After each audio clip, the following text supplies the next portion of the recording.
Hey, it's Leanne Betts, founder of the Bust Your Busy Badge 30-Day Challenge, and welcome to What's Up Wednesday.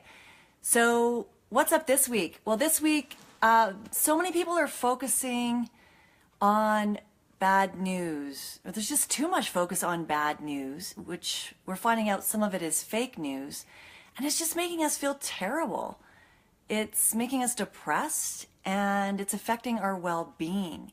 And hey, I am like the first one to say I've been involved in it too, and it's made me feel bad and put me into a place of fear and kind of been all-consuming. So, hey, why don't we talk about good news for a change, right? Are you in? Are you interested? Please say yes if you are interested in hearing some good news today, because I got a couple things to share. So, generally in my What's Up Wednesday, it's about I'm responding to something that's come up during the week. So I was in Mexico last week, and we brought our devices with us and basically still continue to kind of do our daily ritual of checking into the news and that type of thing.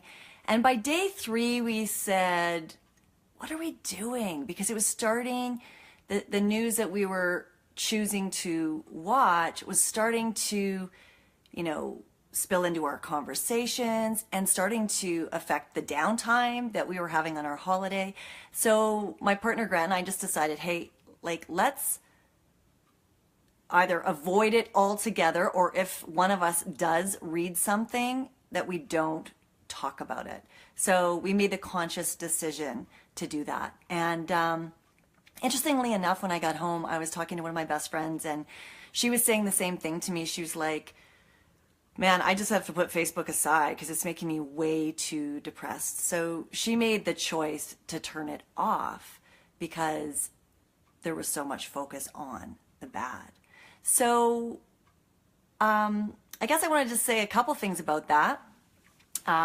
In feng shui, there's the yin and the yang. There's the two opposite sides.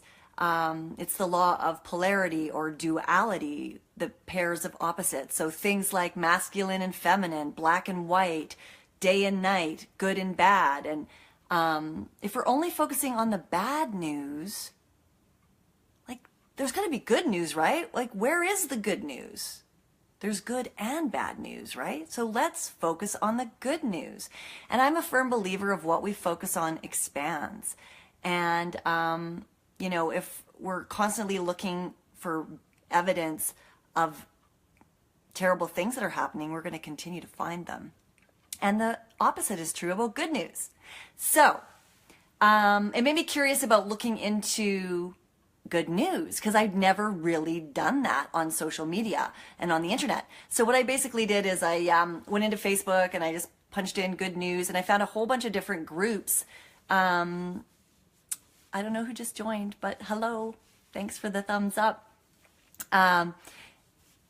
Anyway, let me know, whoever's joined, what you feel about good news and bad news and what's going on in the world, that there's a focus on all of the terrible things. And so basically what I just wanted to say is I was curious about looking in, and I went into Facebook and I found the top 3 good news pages, and the top 3 meaning the largest number of subscribers.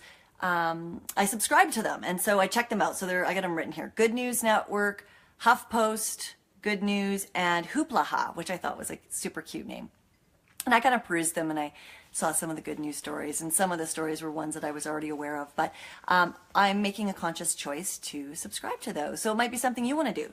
And then I went into Google, punched in good news, and there was a whole bunch of different media sites that came up. And so I thought it was really interesting. So maybe check that out as well. And I just got a couple of other notes that I wanted to mention here. I'm generally pretty much always a glass half full kind of girl. And so why not share a couple good news stories that are coming out, one locally here and one that came out of the US. So just in this last week, Parks Canada and a whole bunch of committed citizens in my area in the Rocky Mountains in Canada have just relocated 16 Plains bison to their home range in the Banff National Park.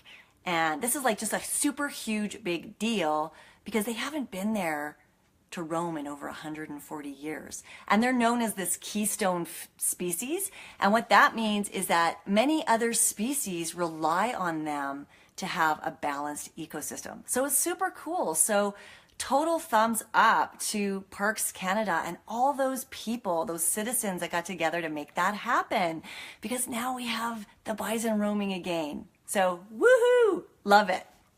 And then the second thing that is really good news is hats off, a big shout out to the citizens of New York on the subway car that saw hate graffiti, and they took it upon themselves to come up with a solution, to take action. They, one guy said that you can use that Purell, like that hand sanitizer, to take off Sharpie, and people started working and they did it all together. So way to go, New York. Like, that's awesome. So what we focus on expands. So if we're only focusing on the bad news, that's what we're going to continually get in our reality. So let's start looking at the good news. If you have anything like to share, hey Rochelle, how's it going? I'm sick, so I'm always, well, I like to be in my toque all the time, but I got back from Mexico and I got sick. So unfortunately, I'm cold and drinking tea. Anyway, this is a good news story, so share it on your Facebook page if you feel compelled, that maybe people could start shifting and realize that we have a choice on what we choose to put our attention to. The other thing I just want to say is, if you really, really are gung-ho and super psyched about more good in the world, then you know what? Why don't you create good news? And what I mean by that is, thanks, Rochelle. What I mean by that is be good news. And what I mean by that is do something good for people in your community. Do something good for people in your family. You know, maybe there's a new parents in the neighborhood that just had a baby, and maybe make them a meal and take it to them. You know, maybe your favorite barista guy every morning that you see, you just tell him how freaking awesome he is and how he makes your day, and give him like a high five. I've got a favorite crew that I go see over at Beamer's in Canmore. I got a couple of other things. Oh, like right now we've got so much snow here, so go shovel your neighbor's walkway, or if you're in a warmer climate, hey, mow their lawn or something if you get the lawnmower out already. Like, that's pretty cool, right? People really appreciate that. That's a good news story. Some guy's gonna go tell everybody, hey, Joe, my neighbor freaking mowed my lawn today. Like, and then he'll tell two friends, and so on and so on and so on. I don't know if some of you remember that commercial, but I do. Shows my age. Or, you know, you're dropping your kids off to the bus stop. You know, stop and give a shout out to that bus driver that brings our kids to and from school safely every day. Yeah, so I don't know, do you guys have any other ideas? I would love to hear. You know, Rochelle, anyone out there that has good ideas of how we can start, you know, being the good news, or, you know, how we can start focusing more on the good versus the bad. And I'd love to hear from you. And if you have a good news story, just post it below and let's share it. And good things are happening out there, people. Let's like be a part of it. So until next week, see you later. Thanks for joining me.